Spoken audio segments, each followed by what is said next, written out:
नमस्कार दोस्तों, मैं हूं आपका दोस्त के बी। तो आज की इस वीडियो में हम 24 मई 2022 को एसएससी सीएचएसएल के जो आपके तीनों शिफ्ट का एग्जाम हुआ है उसमें पूछे गए जीके, करंट अफेयर और सामान्य विज्ञान के प्रश्नों को डिस्कस करेंगे। तो पूरा वीडियो बहुत ही ध्यान से देखिएगा। इसकी जो पीडीएफ फाइल है वह आपको टेलीग्राम चैनल केवी गुरुजी या kvguruji.in के ऊपर मिल जाएगी। वहां से आप इसके पीडीएफ को डाउनलोड कर सकते हैं। वीडियो की हम लोग शुरुआत करें उससे पहले मैं आपको बता दूं कि 29 मई को अनअकैडमी ऐप के ऊपर सीएचएसएल के लिए ही एक मेगा टेस्ट होने वाला है। तो अगर आप किसी भी एग्जाम की तैयारी कर रहे हैं तो आप लोग इस टेस्ट में हिस्सा ले सकते हैं। 50 मिनट में आपको यहाँ पर कुल 40 प्रश्न हल करने को मिलेंगे। ये जो आपके 40 प्रश्न हैं वो आपके English subject, math, general awareness और रीजनिंग सेक्शन से पूछे जाएंगे।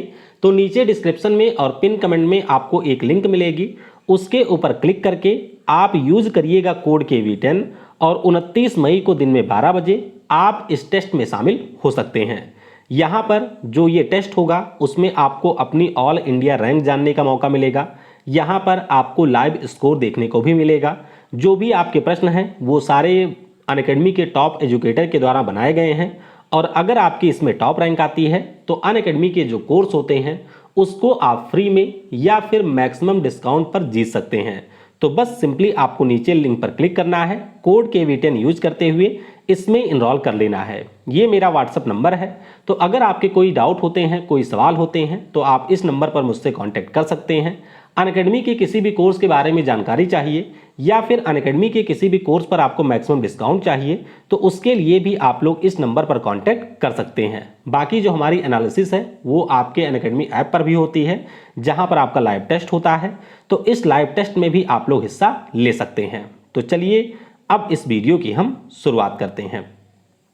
तो एक प्रश्न पूछा गया था कि ट्रेन टू पाकिस्तान नाम की जो पुस्तक है इसके लेखक कौन हैं। तो हमारे देश के एक मशहूर लेखक जिनका नाम खुशवंत सिंह है, उन्हीं के द्वारा ये पुस्तक 1956 में लिखी गई थी। आपको पता होना चाहिए कि जब हमारे देश का 1947 में पार्टीशन हुआ था तो इस पार्टीशन का जो दर्द है वह खुशवंत सिंह ने भी झेला था और इसी पार्टीशन के ऊपर इन्होंने किताब लिखी थी जिसका नाम है ट्रेन टू पाकिस्तान और 1998 में इस किताब के ऊपर एक मूवी भी बन चुकी है। फिर एक प्रश्न पूछा गया था द रोड्स अहेड ये पुस्तक किसने लिखी है। तो ये जो हमारी पुस्तक है जिसका नाम है द रोड्स अहेड, इसको लिखा है माइक्रोसॉफ्ट कंपनी के संस्थापक बिल गेट्स महोदय ने। तो ध्यान रखिएगा, बिल गेट्स के द्वारा लिखी गई पुस्तक है जिसका नाम है द रोड्स अहेड।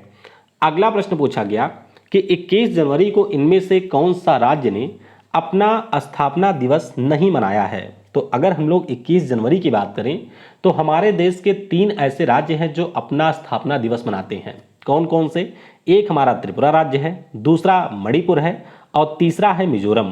तो 1972 में ये एक राज्य के तौर पर भारतीय संघ में शामिल हुए थे और इसीलिए हर साल 21 जनवरी को ये तीनों राज्य अपना स्थापना दिवस मनाते हैं। 2022 की अगर हम लोग बात करते हैं तो इन तीनों राज्यों ने अपना 50वां स्थापना दिवस मनाया है। 21 जनवरी से आप थोड़ा सा आगे बढ़ेंगे 24 जनवरी को, तो 24 जनवरी को उत्तर प्रदेश राज्य अपना स्थापना दिवस मनाता है। अगला प्रश्न पूछा गया कि किस भारतीय संगीतकार को भारत के सभी 4 नागरिक पुरस्कार यानी कि भारत रत्न 2001 में, पद्म विभूषण, पद्म भूषण और पद्म श्री से सम्मानित किया गया है। तो इनका नाम है बिस्मिल्लाह खान। क्या नाम है? जो हमारे उस्ताद बिस्मिल्लाह खान हैं जो कि भारत के सबसे फेमस शहनाई वादक हैं, उन्हीं को यहाँ पर भारत के 4 नागरिक पुरस्कार से सम्मानित किया जा चुका है। तो इस प्रश्न का उस्ताद बिस्मिल्लाह खान उत्तर होगा करेक्ट। अब शहनाई वादकों की बात हुई है तो आपको हमारे देश के कुछ प्रमुख शहनाई वादकों के नाम ध्यान रखने हैं, जैसे कि S बलेश हो गए, अनंत लाल हैं, रघुनाथ प्रसन्ना हैं, अली अहमद हुसैन हैं, अली अहमद हुसैन खान हैं, भास्कर नाथ हैं। तो ये सारे हमारे देश के प्रमुख शहनाई वादक हैं। फिर एक प्रश्न पूछा गया था कि हॉकी का जो मैदान होता है इसकी लंबाई और चौड़ाई कितनी होती है। तो ध्यान रखिएगा, जब हम लोग हॉकी के मैदान की बात करते हैं तो आपको पता होना चाहिए कि ये हमारे आयताकार शेप में होता है और लंबाई चौड़ाई की बात करते हैं तो इसकी जो टोटल लंबाई है वह 91.40 मीटर होती है और चौड़ाई की अगर हम लोग बात करते हैं तो ये आपकी 55 मीटर होती है। आपको पता होना चाहिए कि हॉकी विश्व कप में हमने एकमात्र बार जीता हुआ है हॉकी विश्व कप को 1975 में। हमारा जो पुरुष हॉकी टीम है उसके कप्तान मनप्रीत सिंह हैं। महिला हॉकी टीम की बात करते हैं तो उसकी कप्तान आपकी रानी रामपाल हैं। और हॉकी का जो खेल होता है इसमें आपको टोटल 11 खिलाड़ी देखने को मिलेंगे। अगर हम लोग गोल पोस्ट की बात करते हैं जो कि आपको दोनों साइड में देखने को मिलेगा, तो इस गोल पोस्ट की जो लंबाई है ये आपकी 12 फीट होती है और इसकी हाइट होती है 7 फीट। तो ये डेटा भी आपको ध्यान रखना है। अगला प्रश्न पूछा गया कि आवर्त सारणी में परमाणु क्रमांक 3 वाला तत्व कौन सा है। तो बहुत ही सिंपल सा प्रश्न है। परमाणु क्रमांक 3 वाला जो तत्व है इसका नाम होता है लिथियम। लिथियम की बात करें तो एटॉमिक नंबर इसका 3 होता है। इलेक्ट्रॉनिक कॉन्फ़िगरेशन इसका 2,1 होता है और इसके आखिरी कोष में आपको एक इलेक्ट्रॉन देखने को मिलेगा। फिर एक प्रश्न पूछा गया कि जो हमारी आवर्त सारणी है इसमें अधातुएं आपको किस ओर देखने को मिलेंगी। तो आपको पता होना चाहिए कि कुछ इस प्रकार से अगर हमारा पीरियोडिक टेबल है तो शुरुआत में तो आपको हमारे पीरियोडिक टेबल में सारे मेटल मिलेंगे और लास्ट में यहाँ से जो आपके सारे एलिमेंट हैं ये आपके नॉन मेटल होते हैं और ये आपको पीरियोडिक टेबल में दाहिने तरफ देखने को मिलेंगे। तो इसके बारे में भी आपको ध्यान रखना है। फिर एक प्रश्न पूछा गया कि जो हमारी आवर्त सारणी होती है इसमें सोडियम कहाँ पर स्थित है। तो सोडियम की बात करते हैं तो आपको पता होना चाहिए कि सोडियम आपको पहले ग्रुप में और तीसरे आवर्त में देखने को मिलेगा। ये ऊपर से हमारा ग्रुप होता है तो पहला ग्रुप और तीसरे आवर्त में आपको देखने को मिलेगा। एटॉमिक नंबर जो इसका है वह आपका 11 होता है और अगर हम लोग इलेक्ट्रॉनिक कॉन्फ़िगरेशन की बात करें तो 2,8,1 इसका कॉन्फ़िगरेशन होता है और ये आपके एल्कली मेटल समूह का एक एलिमेंट है। तो यहाँ पर समूह 1 आवर्त 3 हो जाएगा करेक्ट। अगला प्रश्न पूछा गया कि फरवरी 2022 में हमारे यहाँ पर जो NCERT है यानी कि राष्ट्रीय शैक्षिक अनुसंधान और प्रशिक्षण परिषद है इसके निदेशक के पद पर किसे नियुक्त किया गया। तो ये प्रश्न तो ऑलरेडी हम लोग 3-4 बार कर चुके हैं। आपको पता होना चाहिए कि जो दिनेश प्रसाद सकलानी हैं ये हमारे NCERT के नए निदेशक बने हैं। ऑप्शन दिनेश प्रसाद सकलानी हो जाएगा इसका करेक्ट।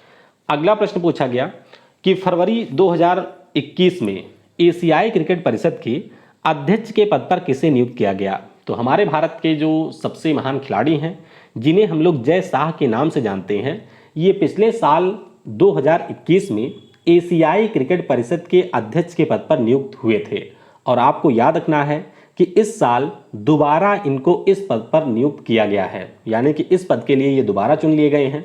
जब हम लोग एशियाई क्रिकेट परिषद की बात करते हैं एशियाई क्रिकेट परिषद की बात करते हैं तो इसका हेडक्वार्टर कोलंबो में है। वैसे आपको पता होगा कि ICC जो है उसका हेडक्वार्टर दुबई में है जो कि UAE का एक शहर है, लेकिन जब हम लोग एशियाई क्रिकेट परिषद की बात करते हैं तो इसका हेडक्वार्टर आपको कोलंबो में देखने को मिलेगा। अगला प्रश्न पूछा गया कि वर्ष 2030 में जो हमारा एशियाई खेल है उसकी मेजबानी किस देश ने प्राप्त की है। तो ध्यान रखेंगे 2022 यानी कि इस साल जो हमारा एशियन गेम चाइना में होने वाला था उसको पोस्टपोन कर दिया गया है 2023 के लिए। 2026 का जो एशियन गेम है वो आपके जापान के नागोया शहर में होगा।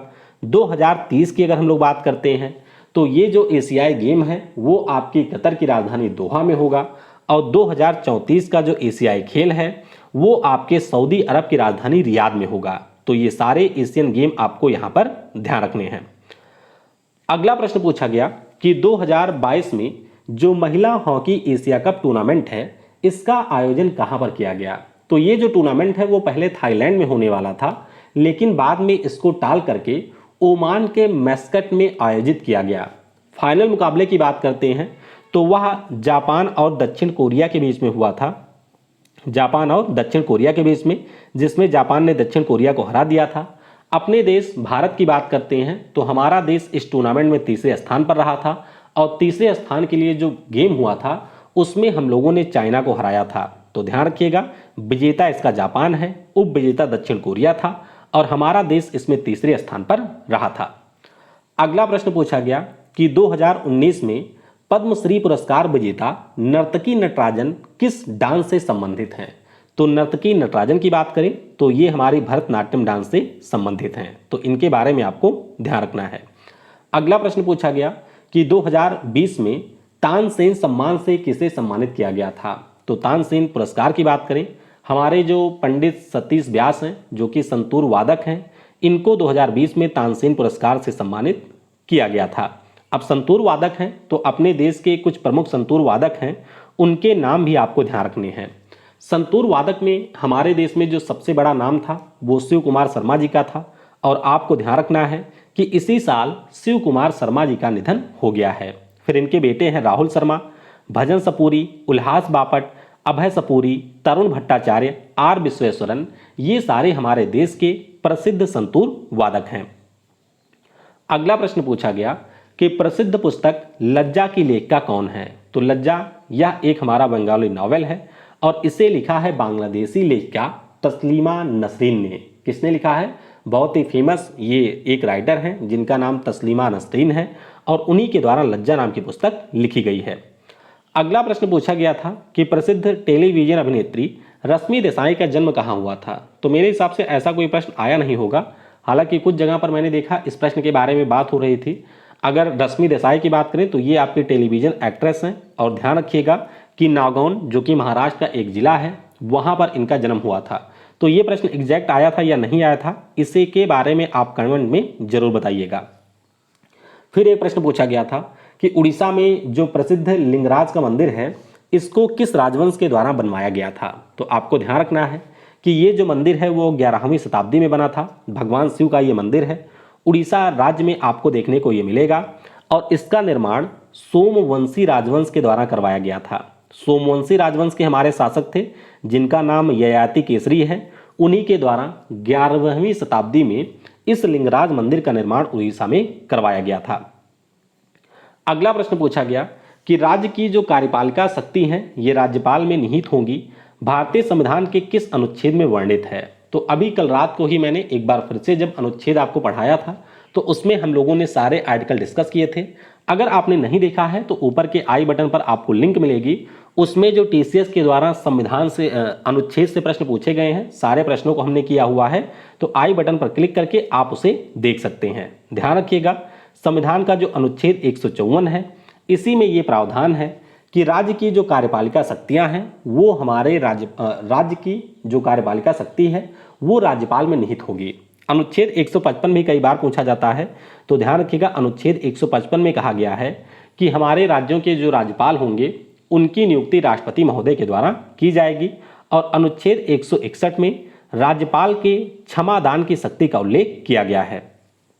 अगला प्रश्न पूछा गया कि लोकसभा अध्यक्ष अगर आपका अनुपस्थित होता है तो उस स्थिति में लोकसभा की जो कार्यवाही है इसका संचालन कौन करता है।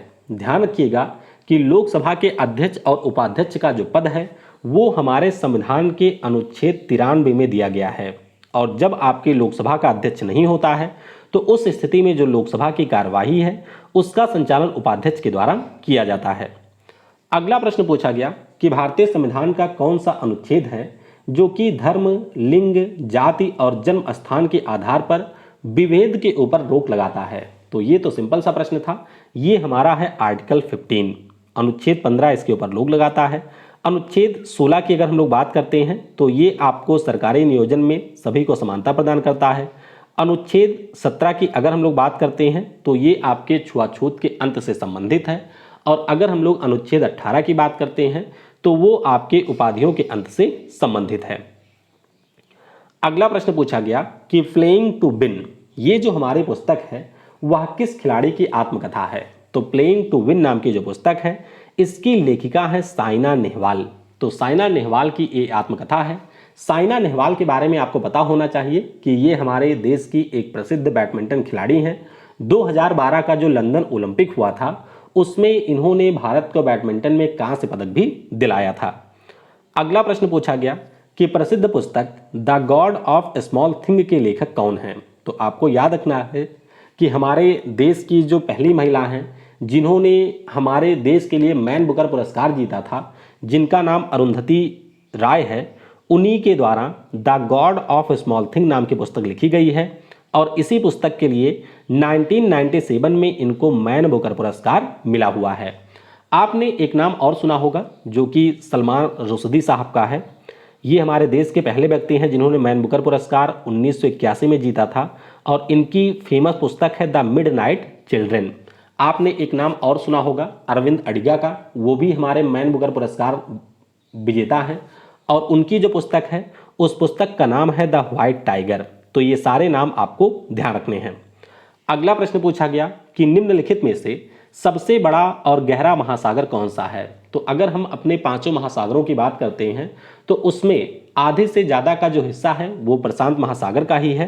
तो प्रशांत महासागर आपका सबसे बड़ा और गहरा महासागर है। दूसरे नंबर पर यहाँ पर अटलांटिक आता है, तीसरे पर हिंद महासागर है, चौथे पर आपका सदर्न यानी कि दक्षिण महासागर है और पांचवें पर आर्कटिक महासागर का स्थान आता है। अगला प्रश्न पूछा गया कि मेदम मेफी किस राज्य में पूर्वजों की पूजा का एक उत्सव है। तो ये सेम प्रश्न आपके सीजीएल एग्जाम में भी इस साल पूछा गया था और उस समय भी मैंने आपको बताया था कि मेदम मेफी की बात करें तो ये पूर्वजों की पूजा का उत्सव होता है और ये आपके असम राज्य में मनाया जाता है। अगला प्रश्न पूछा गया कि एन एरा ऑफ डार्कनेस इस पुस्तक के लेखक कौन हैं। तो बहुत ही ज़्यादा फेमस पुस्तक है ये और हमारे देश के एक बड़े लेखक जिन्हें हम लोग शशि थरूर के नाम से जानते हैं, जो कि कांग्रेस पार्टी से लोकसभा के सांसद भी हैं, इन्हीं के द्वारा लिखी गई ये पुस्तक है। और इस पुस्तक के लिए 2019 में इनको साहित्य अकादमी के द्वारा पुरस्कृत किया गया था अंग्रेजी भाषा में। तो ये भी आपको ध्यान रखना है। अगला प्रश्न पूछा गया कि निम्नलिखित में से कौन सी योजना है जो कि गर्भवती महिलाओं से संबंधित है। तो ध्यान रखिएगा, इस योजना का नाम है प्रधानमंत्री मातृ वंदना योजना। तो ये जो योजना है वैसे 2010 में ही शुरू की गई थी कांग्रेस की सरकार के द्वारा, लेकिन 2017 में इसका नाम बदल करके प्रधानमंत्री मातृ वंदना योजना कर दिया जाता है मोदी सरकार के द्वारा। और इस योजना के अंतर्गत अगर कोई महिला जिसकी एज 19 साल से ज़्यादा है और वो पहली बार माँ बनती है तो उसे सरकार के द्वारा 6,000 रुपये की वित्तीय सहायता दी जाती है। तो ध्यान रखेंगे, पीएम मातृ वंदना योजना हमारे प्रेग्नेंट वुमेन से संबंधित है। अगला प्रश्न पूछा गया कि भारत रत्न से सम्मानित होने वाले पहले संगीतकार कौन थे। तो ये प्रश्न आपके सीजीएल में भी इस साल आया था और अभी जो एनटीपीसी है उसमें भी ये प्रश्न पूछा गया था। ध्यान रखिएगा, इनका नाम है एमएस सुब्बुलक्ष्मी। आपको पता होना चाहिए कि ये हमारे भारत में हिंदुस्तानी शास्त्रीय संगीत की गायिका हैं और 1998 में ये आपकी भारत रत्न पुरस्कार जीतने वाली पहली भारतीय संगीतकार हैं। अगला प्रश्न पूछा गया था कि वर्ष 2022 में इनमें से किसे पद्म भूषण पुरस्कार से सम्मानित किया गया। अब देखिए, पद्म भूषण पुरस्कारों की बात करें तो इस साल टोटल 17 लोगों को यह पुरस्कार मिला है और आपको पता होना चाहिए जिसमें से आपके सुंदर पिचाई भी हैं, सत्या नाडेला भी हैं और एक हमारे हैं कला के क्षेत्र में, यानी कि एक हमारे एक्टर हैं पश्चिम बंगाल के जिनका नाम है विक्टर बनर्जी। तो इनका नाम ऑप्शन में दिया गया था, तो इन्हें पद्म भूषण पुरस्कार 2022 में मिला है। 2022 में टोटल 4 लोगों को पद्म विभूषण पुरस्कार मिला है और इन चारों के नाम तो आपको जरूर ध्यान रखने हैं। पहला नाम है हमारे लेफ्टिनेंट जनरल बिपिन रावत जी का, दूसरी हमारी शास्त्रीय संगीत की गायिका हैं प्रभा अत्रे, फिर हमारे कल्याण पत्रिका के संपादक राधे श्याम खेमका हैं गीता प्रेस वाले, और फिर आपके हैं कल्याण सिंह जो कि हमारे उत्तर प्रदेश के पूर्व सीएम और राजस्थान राज्य के पूर्व राज्यपाल रह चुके हैं। 3 लोग इसमें ऐसे हैं, बिपिन रावत जी, राधे श्याम खेमका और कल्याण सिंह जी, जिनको मरणोपरांत ये पुरस्कार मिला है। अगला प्रश्न पूछा गया कि भारतीय संविधान के किस अनुच्छेद के अंतर्गत धर्म के स्वतंत्रता के अधिकार का वर्णन है। तो धर्म की जो स्वतंत्रता है ये आपके संविधान के अनुच्छेद 25 से 28 के बीच में वर्णित है। तो यहाँ पर ये उत्तर हो जाएगा करेक्ट। अगला प्रश्न पूछा गया कि सर्वोच्च न्यायालय के जो न्यायाधीश होते हैं वो अपना त्यागपत्र किसे देते हैं। तो ध्यान रखिएगा, हमारे देश में जो सुप्रीम कोर्ट है उसमें जो आपके 33+1 न्यायाधीश होते हैं, इनमें से अगर कोई भी त्यागपत्र अपना देगा तो वह त्यागपत्र हमारे देश के राष्ट्रपति को सौंपा जाता है। ये आपको ध्यान रखना है। चलिए, यहीं से आपके लिए एक प्रश्न है, आपको नीचे कमेंट में मुझे ये बताना है कि हमारे राज्यों में जो हाई कोर्ट होते हैं, हाई कोर्ट के अगर किसी जज को अपना त्यागपत्र देना है तो वह अपना त्यागपत्र किसे सौंपेगा, ये आप मुझे नीचे कमेंट में बताइएगा। फिर एक प्रश्न पूछा गया कि प्रसिद्ध नर्तक बिरजू महाराज जिनका 2022 में निधन हो गया, ये हमारे कौन से डांस से संबंधित हैं? तो ध्यान रखिएगा, पंडित बिरजू महाराज, लच्छू महाराज, शंभू महाराज, इन सभी की अगर हम लोग बात करते हैं तो ये आपके उत्तर प्रदेश के क्लासिकल डांस यानी कि कथक से संबंधित हैं। लखनऊ घराने से इनका संबंध था, तो ऑप्शन हो जाएगा कथक यहाँ पर करेक्ट। अगर हम लोग कथक के कुछ और डांसर की बात करते हैं तो आपकी सितारा देवी, शोभना नारायण, शर्मिला शर्मा, राजेंद्र गंगानी, ये सारे हमारे कथक के डांसर हैं। अगला प्रश्न पूछा गया कि पंडित रविशंकर कौन से वाद्य यंत्र से संबंधित हैं? तो पंडित रविशंकर जी की अगर हम लोग बात करते हैं तो ये आपके भारत के फेमस सितार वादक थे। कौन थे? फेमस सितार वादक थे। और अगर आपसे कहा जाए तो ध्यान रखिएगा, ये सबसे ज़्यादा फेमस हमारे देश के सितार वादक हैं और ये 5 बार ग्रैमी पुरस्कार भी जीत चुके हैं। सितार वादक की बात हुई है तो कुछ अन्य सितार वादकों के नाम भी आपको ध्यान रखने हैं, जैसे कि अनुष्का शंकर हैं, विलायत खान हैं, निखिल बनर्जी हैं, अन्नपूर्णा देवी हैं, प्रेम जोशुआ हैं, शाहिद परवेज खान हैं। ये सारे हमारे भारत के कुछ प्रसिद्ध सितार वादक हैं। अगला प्रश्न पूछा गया था कि जैन धर्म के चौथे तीर्थंकर कौन थे? आपको पता होगा कि जो हमारा जैन धर्म है उसमें आपको 24 तीर्थंकर देखने को मिलेंगे। सबसे पहले तीर्थंकर की बात करें तो हमारे भगवान ऋषभदेव जी थे। अगर हम लोग चौथे तीर्थंकर की बात करते हैं तो वो हमारे अभिनंदन जी हैं। और अगर हम लोग 24वें तीर्थंकर की बात करते हैं तो वो हमारे भगवान वर्धमान महावीर जी हैं। तो इन सभी के नाम आपको ध्यान रखने हैं। अगला प्रश्न पूछा गया कि दुधवा नेशनल पार्क किस राज्य में स्थित है? तो जिम कॉर्बेट आपको उत्तराखंड में मिलेगा और दुधवा नेशनल पार्क बगल में उत्तर प्रदेश में है और ये आपके उत्तर प्रदेश का एकमात्र राष्ट्रीय पार्क है। अगला प्रश्न पूछा गया था जो मैं आपको कई बार करवा चुका हूं कि भारत में सबसे अधिक वन क्षेत्र वाला राज्य कौन सा है? तो ध्यान रखिएगा, जब हम लोग सबसे अधिक वन क्षेत्र के राज्य की बात करते हैं तो इसमें पहला स्थान आता है मध्य प्रदेश का, दूसरे स्थान पर आता है अरुणाचल प्रदेश। लेकिन अगर आपसे ये पूछ लिया जाए कि अगर हम लोग प्रतिशत के हिसाब से बात करें तो सबसे ज़्यादा क्षेत्रफल किस राज्य में है, तो प्रतिशत के हिसाब से सबसे ज़्यादा आपको मिजोरम में मिलेगा और उसमें भी दूसरे स्थान पर अरुणाचल प्रदेश ही है। अगर आपसे ये पूछा जाए कि हमारे देश में जो टोटल फॉरेस्ट कवर है वो कितना है, तो हमारे देश में जो टोटल फॉरेस्ट कवर है यह 21.67% है। और अगर आपसे पूछा जाए कि हमारे देश में टोटल फॉरेस्ट और ट्री कवर दोनों कितने हैं, तो ये आपका हो जाएगा 24.56%। तो ये डेटा भी आपको ध्यान रखना है, यहाँ से भी आपकी परीक्षाओं में प्रश्न पूछे जाते हैं। फिर एक प्रश्न पूछा गया कि लाइम स्टोन गुफाएं किस राज्य या केंद्र शासित प्रदेश में स्थित हैं? अब कुछ लोगों ने ये कहा था कि प्रश्न कुछ ऐसे था कि इसमें से कौन सी गुफा हमारे चूना पत्थरों से निर्मित है। तो देखिए, चूना पत्थरों से तो कई सारी गुफाएं आपको देश में मिलेंगी, लेकिन अगर हम लोग लाइम स्टोन केव की बात करें तो ये आपको मिलेगा अंडमान और निकोबार द्वीप समूह में।